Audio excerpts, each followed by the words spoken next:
Bismillahirrahmanirrahim.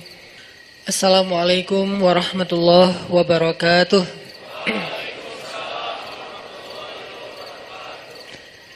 Innal hamdalillah nahmaduhu wa nasta'inuhu wa nastaghfiruh. Asyhadu an la ilaha illallah wahdahu la syarikalah wa asyhadu anna Muhammadan abduhu wa rasuluh. Radina billahi rabba wa bi Muhammadin nabiyya wa bil islami dina.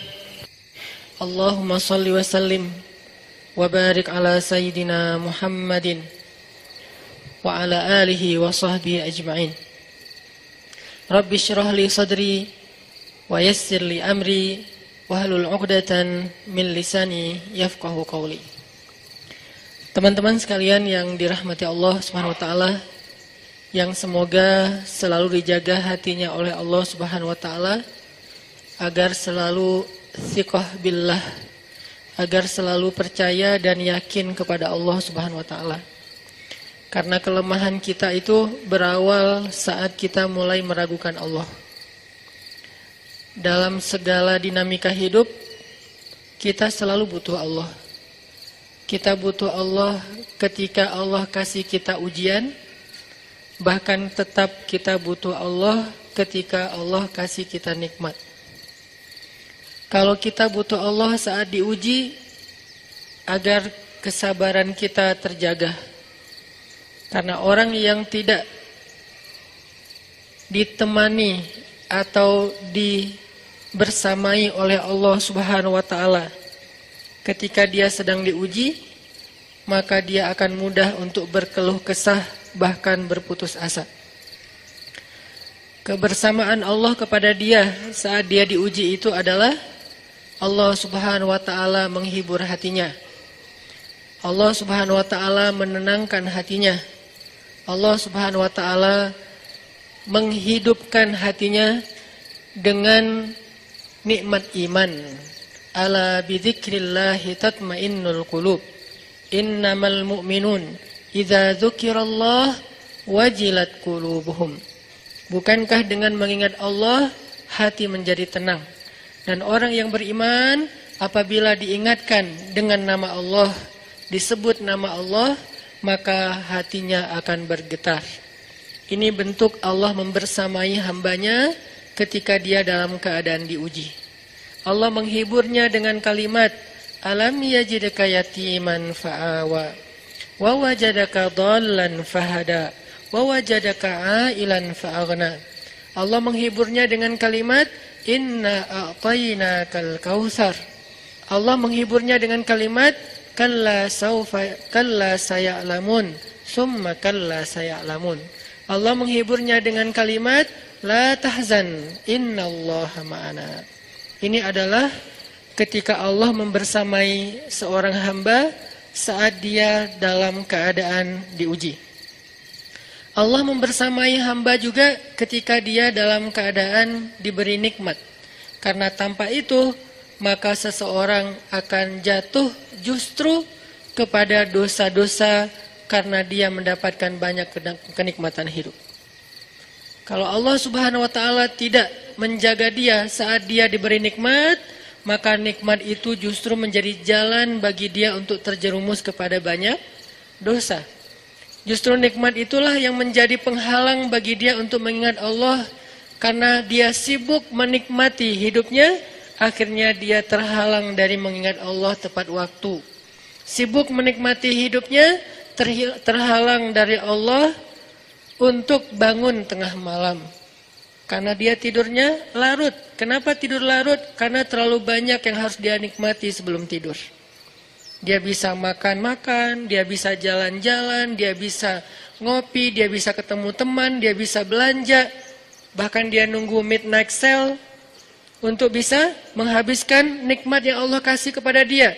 Sehingga akhirnya tidurnya terlalu larut, lalu dia tidak bisa bangun untuk menghadap Allah, curhat kepada Allah. Hal yang selama ini dia lakukan justru ketika dia diuji oleh Allah. Ketika diuji oleh Allah, mudah bagi dia bangkit tengah malam, curhat, sujud panjang, menangis dalam doa. Ketika Allah kasih nikmat, curhatnya hilang. Malamnya lelap, sampai bahkan subuhnya juga kelewat. Ini kalau Allah nggak membersamai seorang hamba ketika dia diberi nikmat. Sehingga orang yang seperti ini, kalau dalam keadaan seperti ini terus-menerus dalam jangka waktu yang lama, nanti dia akan terjebak di dalam istidraj.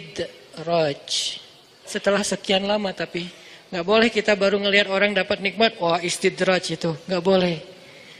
Ini namanya rillan, dengki sama orang lain.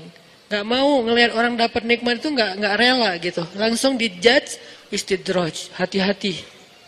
Ngelihat orang dapat nikmat, ain, hati-hati. Ngelihat orang dapat nikmat, ria, sombong, hati-hati gitu kan. Ini gampang menjudge. Istidraj itu setelah sekian lama. Karena Allah nggak langsung mengistidraj hambanya hanya ketika sekali dia terjatuh. Hanya ketika sekali dia tergelincir. Hanya ketika sekali dia tersandung. Langsung Allah istidraj. Allah tidak seperti kita yang mudah sekali untuk patah hati. Allah itu dikhianati oleh hambanya berkali-kali nggak patah hati. Sabar nunggu kita taubat. Berbaik sangka bahkan kepada kita walaupun Allah Maha tahu tentang nasib kita. Berharap, berbaik sangka di sini artinya Allah berharap kita suatu saat sadar, suatu saat kembali, suatu saat pulang lagi kepada Allah, suatu saat minta ampun kepada Allah. Nggak langsung begitu kita bikin dosa. Sementara nikmat kita banyak, langsung Allah, wah kamu udah saya istidraj. Biarin aja kayak gitu. Unfollow. Allah mengunfollow hambanya, ya, tapi butuh waktu yang lama. Setelah postingannya sekian kali itu jelek terus. Bahkan kalau dia scroll dari bawah tuh postingannya jelek semua, maka di unfollow. Siapa orang yang di unfollow oleh Allah? Bara'atum minallah. Itu bahasa Al-Qur'annya. Allah berlepas tangan. Apa bahasa sosial media? Allah berlepas tangan, udah nggak mau lagi membersamai dia, udah nggak mau lagi perhatian sama dia, udah memutuskan dia. Ini diputusin sama Allah, ini seburuk-buruk musibah. Tapi kan nggak ujuk-ujuk ya, baru sekali kesandung, udah malas unfollow aja. Itu mah kita. Kalau Allah nggak kayak gitu. Kalau Allah walaupun kita udah tersandung, berapa tahun kita tersandung? Bukan tersandung lagi, pergi meninggalkan Allah. Bertahun-tahun kan? Kita nggak sholat berapa tahun? Kita nggak puasa berapa Ramadan? Kita nggak zakat berapa kali dikasih rezeki? Berapa kali masuk nisab dan haul? Kita mengabaikan azan berapa kali dengar dalam sehari? Apakah langsung Allah istidraj? Enggak. Tapi kalau kita terus-terusan kayak gini, satu saat Allah biarkan kita istidraj. Sanastadrijuhum min haitsu la ya'lamun. Akan kami istidraj mereka dari jalan yang mereka enggak pernah duga. Maksudnya mereka pikir hidup mereka baik-baik saja. Mereka pikir mereka tidak akan celaka lagi. Mereka pikir mereka tidak akan bisa binasa lagi. Itu disebut di dalam surat Al-Mulk, disebut di dalam surat Al-Kahfi. Cerita tentang orang-orang yang kufur sekian lama sampai dia berkeyakinan saya nggak mungkin rugi, saya nggak mungkin celaka. Dari jalan mana saya akan celaka sementara saya punya segalanya. Dalam kondisi kayak ginilah orang sanastadrijuhum min haitsu la ya'lamun. Akan kami istidraj, akan kami giring mereka dari jalan yang mereka nggak pernah duga. Kepada apa digiring? Bukan kepada kesesatan. Allah tidak menyesatkan hambanya. Kalimat Allah menyesatkan di sini artinya Allah membiarkan sesat. Kalau kita menerjemahkannya, Allah memberi petunjuk dan menyesatkan, kok Allah jahat banget ya? Pilih-pilih hambanya, yang ini dikasih petunjuk, yang ini dibiarkan disesatkan. Enggak. Arti Allah menyesatkan bukan Allah memberi dia kesesatan. Allah tidak menyesatkan hambanya. Allah Maha Rahim, Maha Rahman. Terus arti menyesatkan di sini adalah orang yang memilih jalan kesesatan, Allah biarkan. Padahal dia sudah diberi petunjuk lewat banyak para nabi, para penasehat, para ya bolehlah disebut motivator atau apapun gitu kan. Tapi dia nggak mau dapat nasihat. Akhirnya Allah biarkanlah tersesat. Kan udah dikasih kesempatan.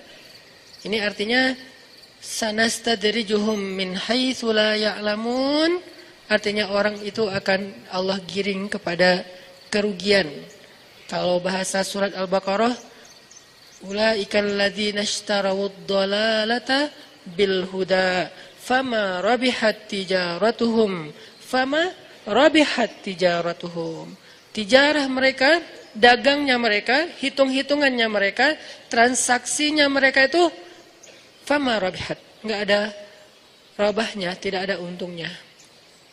Jadi mudah-mudahan Allah jaga hati kita, baik ketika kita diuji, bahkan ketika kita diberi nikmat, supaya dalam keadaan dua keadaan ini kita tetap menjadi mukmin yang ajaban, yang ideal, yang baik, yang insya Allah Allah suka sama kita. Kalau diuji sabara fakana khairallah, kalau diberi nikmat syakara fakana khairallah. Kalau dia diuji dia bersabar, dan itu kebaikan untuk dia. Ternyata diuji ujung-ujungnya baik. Lewat apa ujian menjadi kebaikan? Lewat sabar. Bukankah Allah bilang wabasyiris sabirin? Sampaikan berita gembira kepada orang yang sabar. Ada banyak kebaikan yang Allah sediakan untuk orang yang sabar kalau dia sabar.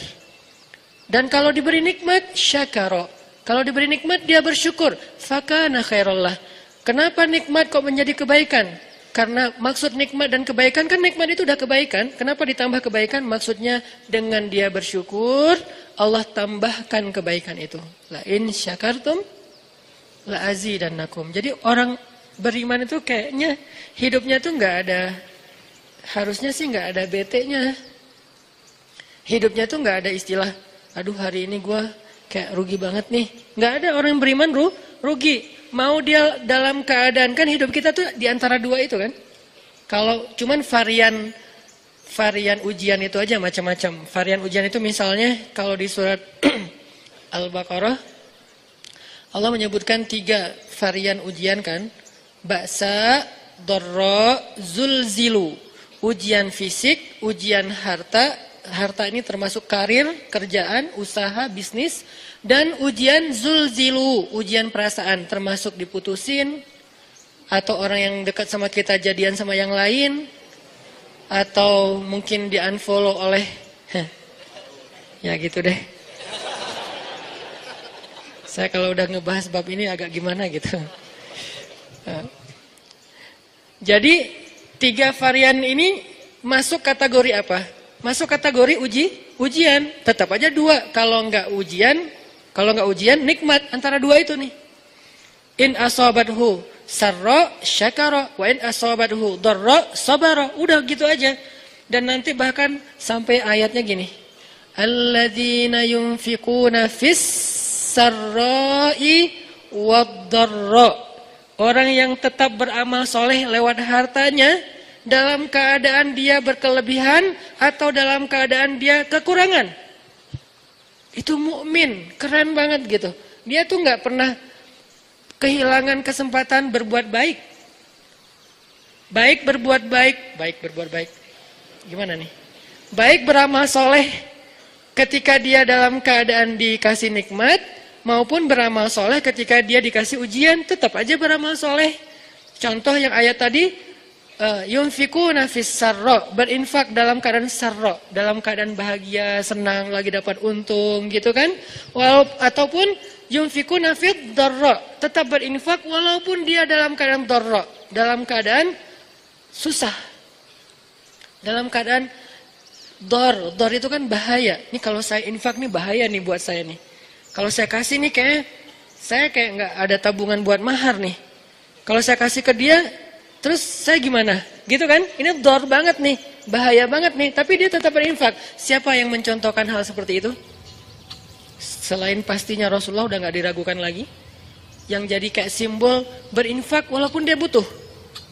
Orang-orang Ansor, yu'thiruna ala anfusihim walau kana bihim khasasah. Mereka mendahulukan orang muhajirin atas dirinya sendiri, walaupun sebetulnya dia juga butuh kepada kebaikan itu. Tapi dikasih buat muhajirin. Ini namanya yunfikuna fid dharra, bukan fis sarra. Berinfak dalam keadaan susah. Insyaallah nanti kita lanjutkan renungan-renungan menambah iman ini setelah kita sholat isya. Barakallahu fiik.